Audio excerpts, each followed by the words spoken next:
want it.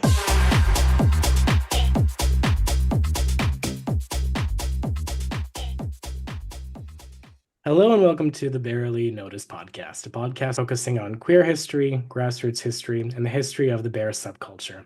In this episode, we are joined with the adult performer and entertainer Seattle Dad to discuss his life, his interests, his experiences in the adult entertainment industry, and his experiences with the bear community. We're also joined with a returning guest, Dr. Les K. Wright. Seattle Dad, it's a pleasure to have you on. How are you doing? I'm doing pretty well, thanks. Good to be here. Yeah, I'm excited to have you on. Les and I have been talking about this interview for some time now, and before we get into some of the main topics, I figured maybe we could start out breaking the ice. Tell us a little bit about yourself. Who you are, a little bit about your life, and aside from adult entertainment, what are some of the hobbies you enjoy and do for fun? I live in Seattle, obviously. Moved here from Texas about 12 years ago. I have built furniture most of my life since my early 20s, and I have been posting myself online for about 20 years. So that was a hobby of mine for a long time, and now it's my job. And I love camping and hiking, and that's one of the reasons I moved to Seattle. The outdoor scene here is so nice. And in an hour, you can be in the mountains or at a beach or go skiing. So I do a lot of that kind of thing. Nice, nice. Okay. And if I may ask, when did you get your start with online postings and entertainment? If I'm not mistaken, you had your first start with Tumblr when it was still allowed for Yeah, nudity. I first started seeing pictures of myself on Tumblr from I guess posts that I had sent, like DMs I had sent people on Bear 411, I think is what I was using at the time. And I started seeing pictures of myself, and I thought, well, I might as well go ahead and put my own up there and kind of control the narrative. So I started posting yeah, my own pictures on Tumblr back in like 2008 and on XTube. I was making little videos of me blowing guys just for fun. And it was just like a fun hobby for years. And it wasn't until OnlyFans came around that I realized you could actually make a little bit of money off of it. Gotcha, So I did. gotcha. Oh. And what exactly made you was that the reason why you started getting interested in online porn entertainment? What was seeing the sort of pictures that you sent on Well, forums? that and like I just didn't see a lot of people that look like me back then. Just like kind of like guys with like regular bodies, covered in hair. A lot of porn has been geared towards muscly dudes or very, twinky dudes, and I never was either one of those. And I just kind of wanted to see more of that. So I thought, well, I guess I'll just make it myself and see if anybody else wants to see it. But I got a good response like from the very beginning. And it's been a pretty fun journey. But now, now a lot of people that look like me are out there doing it. So I'm happy. I'm happy about it. Right, right. And over the years with online porn entertainment, have you found online platforms change and fluctuate with popularity or focus? Certain sites become more popular and others fade with Well, time. it is funny that every time, you start to get big and a site starts to be good, it gets taken down or porn gets taken off of it. So I don't, yeah, I've seen a lot of them come and go. XTube no longer exists, and that was my favorite porn site. Um, Tumblr did their big porn purge, which is why I got onto Twitter in the first place. Um, but now Twitter, it's a weird place, Yeah. and Blue Sky is taking off. So we'll see. I'm on Instagram and everything else. It is funny. You have to kind of like walk these different lines Yep. for PG, R-rated, X-rated. It's a balancing act. Sure, sure. I'd imagine like sort of comporting yourself depending on what platform you're showing yourself on. Yeah, Yeah, and sometimes I forget, and then I get in fair, trouble. fair. I'd like to ask a couple of questions. Um, I don't think it comes up later, but if I stole your thunder, my apologies. A couple of things I'm wondering about. Because you had said that you hadn't really seen guys who looked like you, and I'm wondering, kind of what your experience of discovery was with, like early bear themed magazines and early bear porn. You know, going back, they originally came out on VHS tapes. Right. I Yeah. remember in the 90s, renting VHS tapes to watch porn. I'm glad we don't have to do that anymore. In a way, I don't know, I kind of miss it sometimes, having uh, like a physical copy of something that you could watch over and over. But I wasn't really aware of like Bear Magazine in the 90s, or if it was there. I think I was watching like Falcon movies, and then I found Joe Yeah. Gage, who Yeah. had bearish guys, and that's when I really got into Joe Gage movies, and I do think those movies influenced what I do now for sure. I really like those long, lingering scenes and that Yeah. tension that he builds. Um, but yeah, I didn't know about Bear Magazine or any of that until much later. I think getting on Bear 411, Yeah. that website, I think that was my first like real introduction to like the bear community. Okay. Yeah. Yeah. I love Yeah, the and I lived in Dallas, and like being big and hairy was not very popular there at the time. I think it's changed quite a bit in the last 20 years, but mm, yeah. it's I love the Joe Gage movies because that was when the films had like plots, you yeah, they're know. like movies. Yeah. And Yeah. I love that. Yeah, he's a So genius. the other question I want to ask you is, do you have now, or did you have earlier on, how can I phrase this exactly? I guess, uh, bear porn actors that you were drawn to or modeled what you do on or got inspiration from, or was it completely, you know, came from Uh, yourself? yeah, I didn't know a lot I just didn't know a lot of bear porn then. I mean, like the hairy guys in the Joe Gage movies, I liked them. I really liked, I think one of the things that really inspired me to get into making my own movies was Maverick Men, who were really big on YouTube. Not quite bears, older guys.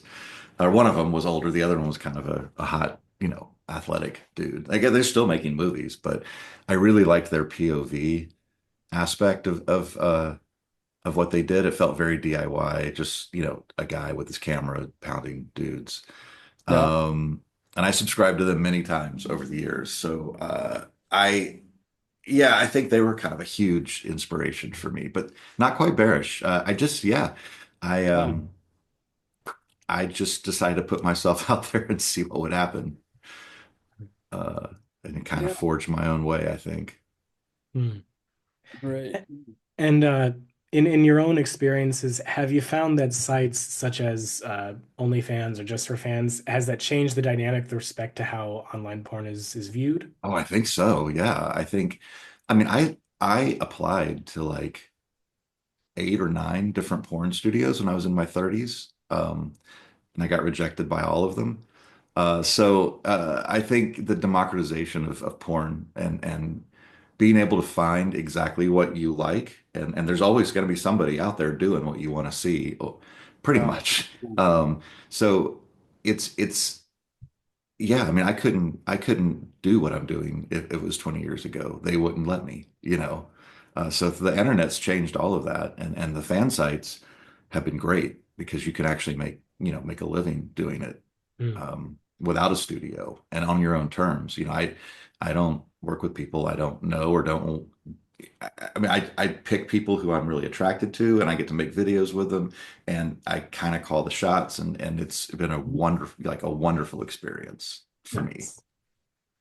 And if you maybe this could be a follow-up to my next question. I mean, what features do you find attractive in guys? Any certain traits that you go for or that excite you?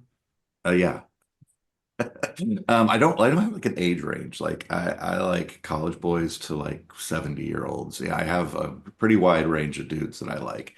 But I think you gotta have some kind of body hair. Doesn't necessarily have to be a hairy chest, but you gotta have like a nice bush, a furry legs. That really turns me on. Um, I love the way a dude smells like straight out of the gym if he's not, just no deodorant, just musky pits, that kind of thing. And if you have that and you know it and you're proud of it, that fucking turns me on so much. So yeah, and it's kind of an attitude thing, I think. Guys who are really confident with themselves, like really turn me on. It almost doesn't matter what they look like if their energy is right. Um, Right. so yeah, I there's something I like about every type of guy. It's like twinks, they're fun to like throw around because they're light. Cubs are fun because they're furry and cuddly. Daddies are fun because they'll hold you and tell you what to do. Right. It's a good time. Yeah. And I have a question on that. Have you noticed that your kind of taste in who you're attracted to has evolved in any way, or is Oh, for it been? sure. Yeah, I started doing massage in the mid 2000s. But I was just building furniture before that, and I liked what you were supposed to like, like athletic younger guys. Um, and it wasn't really until I started doing massage and on men that I started realizing that almost every person that came through my massage room and got on my table had something attractive about them. Mhm. And I didn't, yeah, I'd never really spent a lot of time like investigating different types of guys.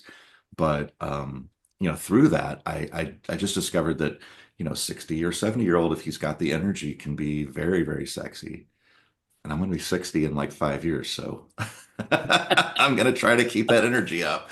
But yeah, yeah, that really, as I've gotten older too, like I've really started to understand that like if different people can bring different things to the table. And Yeah. if you just open yourself up to that, it like opens your world up so much more to having fun instead of just kind of having this like strict policy of I only date or have sex with this type of person.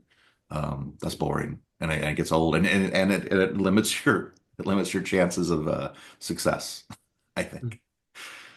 Right. Right. And one of your best known traits is being a daddy in the bear and cub world. Is that something you've always enjoyed, or has it also developed over time? Well, I mean, yeah, I think so. I No, I like being a daddy and I like being the guy that people come to for advice. But that didn't start till I was maybe late 30s, I think. I was pretty skinny until mid 30s. I didn't have a belly at all and I wanted one. And now I got it. But yeah, as I started to get into my late 30s and got a little gray in my beard and people started calling me daddy, yeah, it took a little while to get used to that, but I now embrace it. So yeah, I love that kind of caretaker role, Mhm. I think, as well as like kind of being a dominant, like sexual thing. Mhm. It's more than that. It's looking out for people, and Yeah. and making sure they're safe. Mhm. And Right. so I enjoy that. Nice. That's a kind of a classic bear quality as well. Yeah, Yeah. God, just like Taking just out come your over children. here and let me hug on you and hold you Yeah. and tell you everything's gonna be okay. Mhm.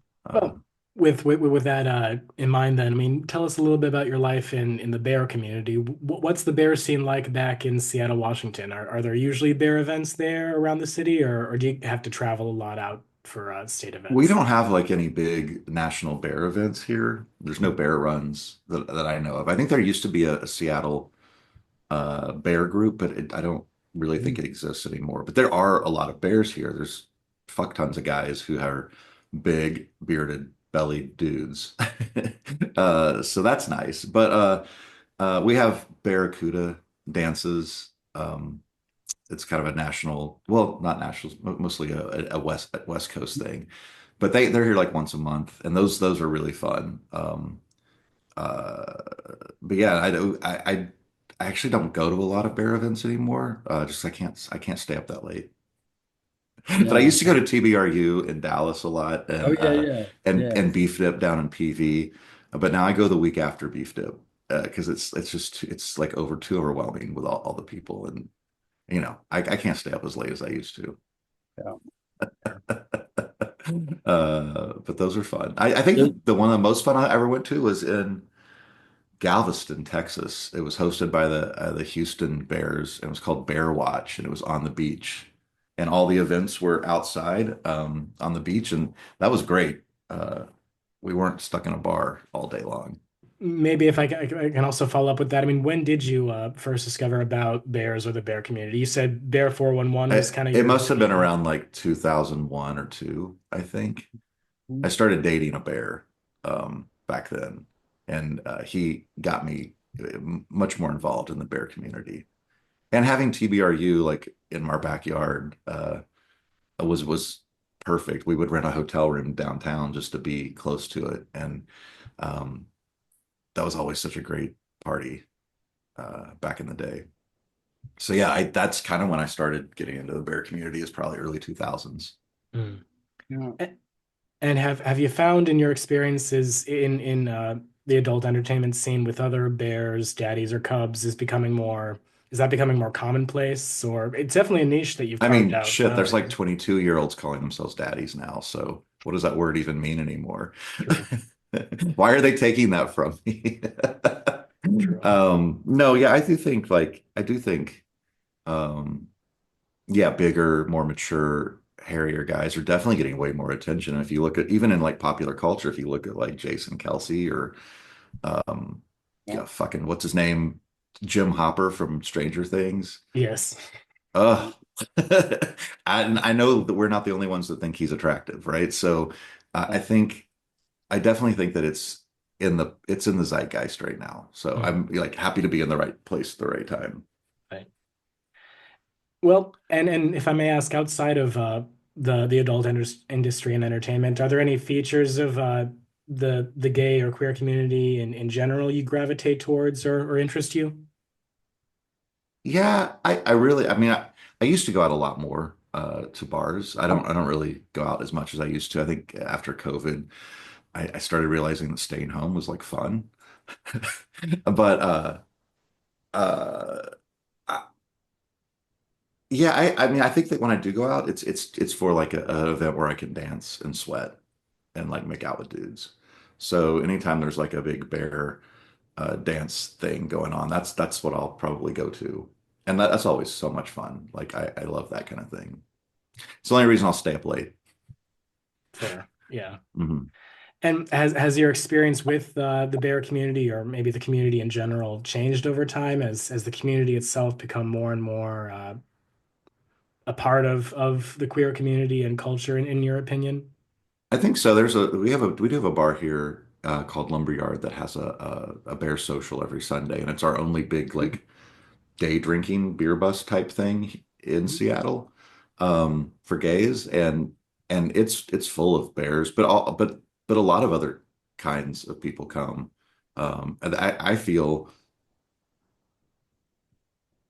at the beginning they maybe weren't as inclusive as they are now. I think because they were so shunned, socially, they kind of want to protect themselves. But now, yeah, and especially here in Seattle, like it's it's very popular to be a bear Mm, at the moment. Yeah.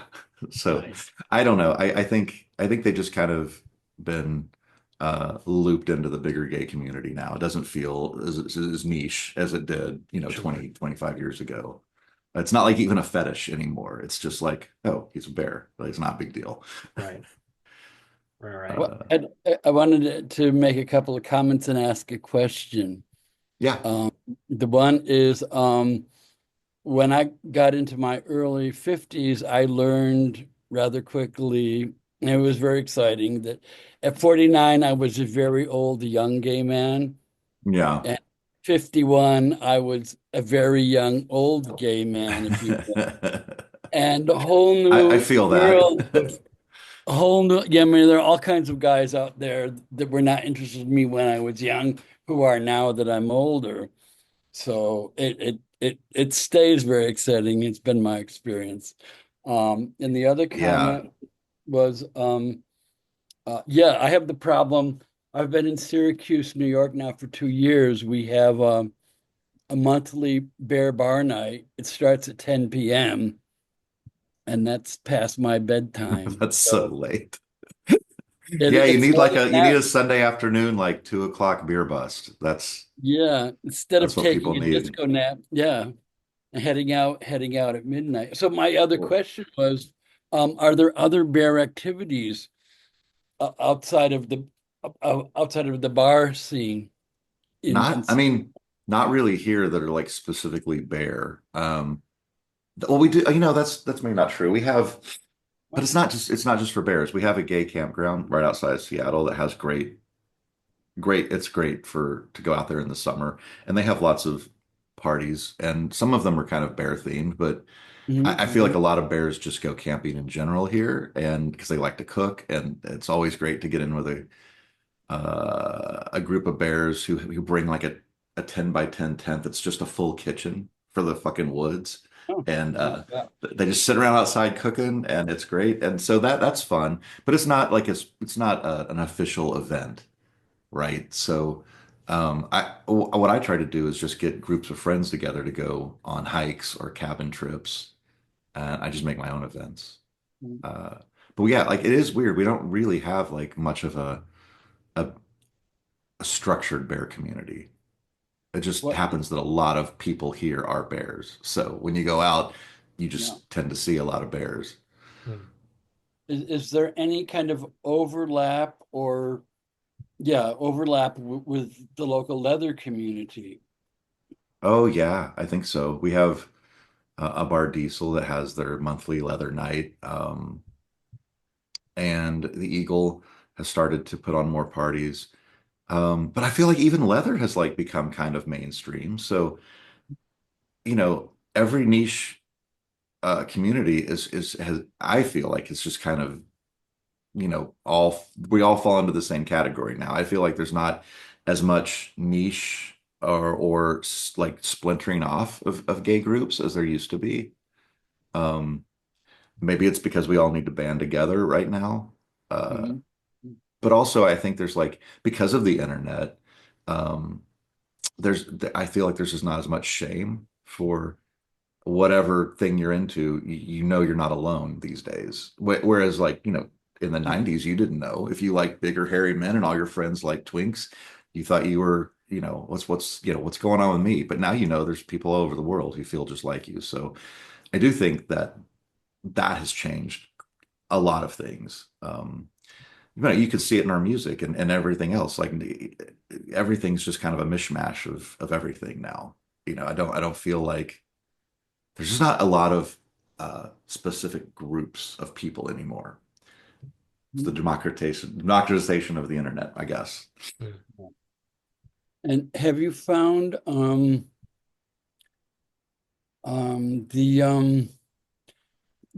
there was I don't maybe you could explain it, talk a bit more about the bar culture in Seattle, but it seemed that with the rise of the internet and the hookup apps that you know bars and other kind of call them public in-person meeting spaces disappeared and people have been meeting primarily through the apps.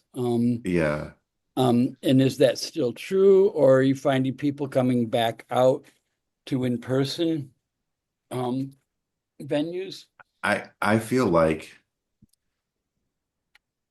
yes, I do feel like people are traveling out more to go meet people in person. I do think that we were pretty locked down here for 2 years during Mhm. COVID. So some places in this country were not, but Seattle was. And once that was all over, I do feel like there's a huge like resurgence of people wanting to get out and meet other people, but not really for hooking up. The cruising culture in bars is kind of dead, I think, Yeah. still. I think most people go out with their friends and they hang out and they might meet you or talk to you, but it's not, Mhm. I just don't meet a lot of people. I don't feel like anyone's really out there like trying to have sex. They can just go home and get online and do that.